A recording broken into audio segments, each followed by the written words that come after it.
All right, welcome to launch day again at Invite Press. We are so excited for our new release, Around the Table with Jesus, a Bible study and devotional for Lent with Mediterranean recipes from our friend Lori Beth Wagner. And Lori, welcome and Hi, congratulations on your new book. thank you. It's exciting. They Have just you, arrived yesterday. I was going to ask if you had seen a copy yet. So, I yeah. did, yeah. Yeah, very good. Well, tell us about the book, the devotional with recipes. I mean, this is creative. Well, yeah, I mean, this actually is something I did years ago. I'm trying to think how many years ago. It might be about 10 years ago. It started as a blog online for Lent, where I was, at the time I had a autoimmune disease that I was battling. And so I was very interested in the Mediterranean diet and trying to be very disciplined. Um, I thought, well, what better time for Lent to kind of get myself on track and get others on track? And so I combined that with posts about Jesus' journey. And so it was very popular online at that time. And people were kind of joining in and following it each day to see what, I was posting actually for breakfast, lunch, and dinner each day during Wow. Lent. And then later on, I put it together as a Bible study and I taught it a few times. And it was a lot of fun because what I noticed in churches is a lot of times there is a community dinner, but there's no faith aspect to it, right? And it's Mhm. wonderful to feed people, but if you're not feeding them spiritually as well, there's a piece missing. So it occurred to me, to put something together that would combine um, the meal time with the study time and it has been a lot of fun to do that. So when it came time, after some years to put something out there, this is what came out of it. So it's been a lot of fun. I'm going to be running the study again in March at the church I'm at for our community. So I'm looking forward to doing it again. That's very cool. So, kind of just a walkthrough with the book. There's several features in the book, more so than your average study. So, of course, we've mentioned the several weeks that are involved. So, 7-week Bible study with recipes built in. So each one of these designed to be done weekly in a group Mhm. during the Lenten season, walking up to the Passion Week, and designed to actually share it over a meal together Yes. with the recipe built in. And then, but I want to point out also that. We also have this devotional that you wrote. So talk a bit about that. Yeah, well, as I said, that was the first piece actually. And the Bible study kind of developed second. So, yeah, if people, for church groups, this study is great. But in the back half of the book, you can do this on your own. So it is a devotional, it's a unique devotional in which you feel that you are journeying with Jesus, that he is at your table and that you are hearing him, you're listening to what's going on in his life and reflecting on your own life as you're doing that. And so I was picturing having meals. What would it be like to have meals with Jesus there at your table? In the Christian church, we have limited that table time a lot. In the Jewish tradition, a lot of really sacred moments happen in the family around the table. And I wanted to bring that into the Christian faith a bit so that we are thinking about what we're eating and we're embodying as we eat our theology and really spending time relationally with Jesus around food. In our culture, I mean, that's when we bond, usually with other people. It's around food, it's around the table. That's right. People probably know that with their kids, right? If you want to really talk, you serve food.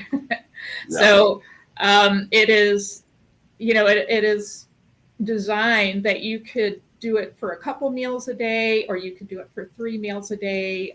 You could do it for part of Lent. You could do it for all of Lent. So there are various ways that you can use the book to hopefully make that your discipline. So instead of fasting, your discipline is really being in relationship with Jesus every day, having conversations with Jesus and around coffee or food.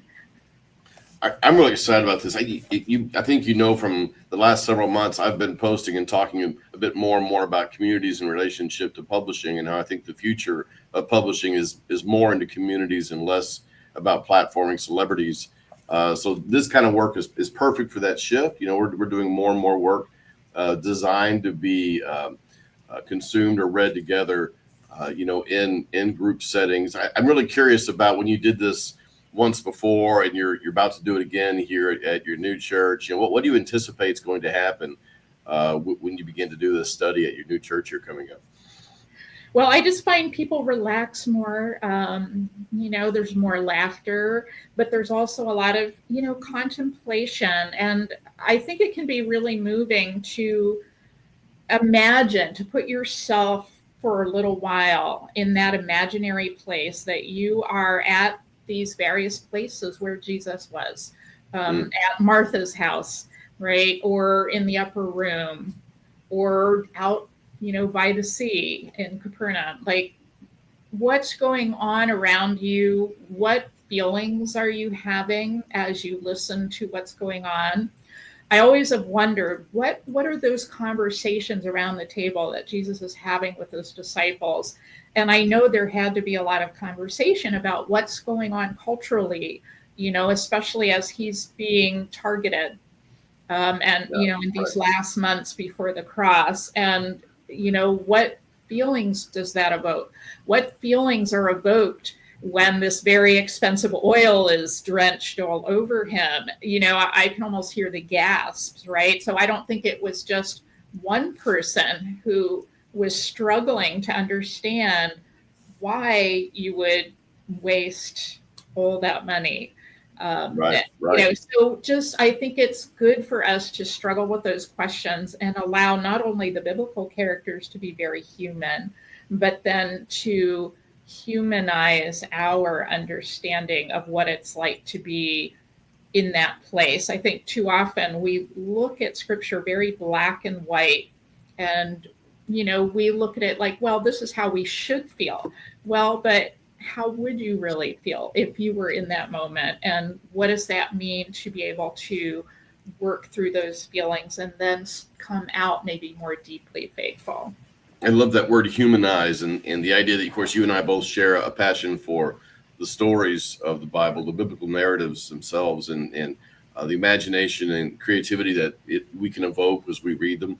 And so that part of the hopefulness, I think, if I can speak for you and speak for myself as publisher about this, is that when people participate in this book, that they will enter into the story in kind of a new way that they have never entered into it before. Kind of see the characters as real people and not just flat 2D people in a book. Right. So, exactly. Yeah.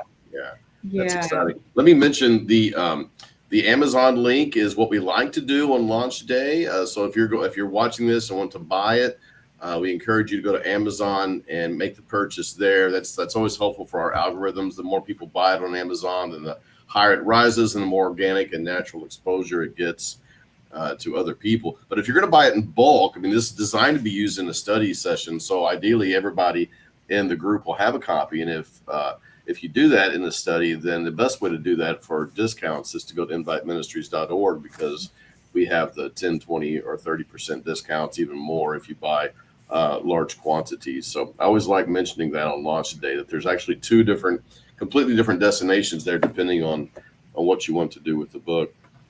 So Lori, big dreams and hopes for this book. As you think about what this might do in the marketplace and for people from a ministry perspective, what would be success for you? Well, I think that if we can gather more people from our communities and allow them to get a taste of what it's really like to be face to face with Jesus and to be in relationship with Jesus in their lives. I know people are really hungry, and especially right now, I think, people really need that in their lives. And I think a lot of times those people do not. I think this gives an opportunity to do something really different and unique for Lent, and to open it up to entire communities so that they can gather together around tables and really experience like something deep and meaningful that could change their lives. That was great. What a great last word. So, around the table with Jesus, I have to look at the subtitle: A Bible Study and Devotional for Lent with Mediterranean Recipes by my friend, Dr. Lori Beth Wagner. Lori, congratulations. And Thank we will you. see what this book does for the kingdom around the table of Jesus. Happy launch day. Thank you.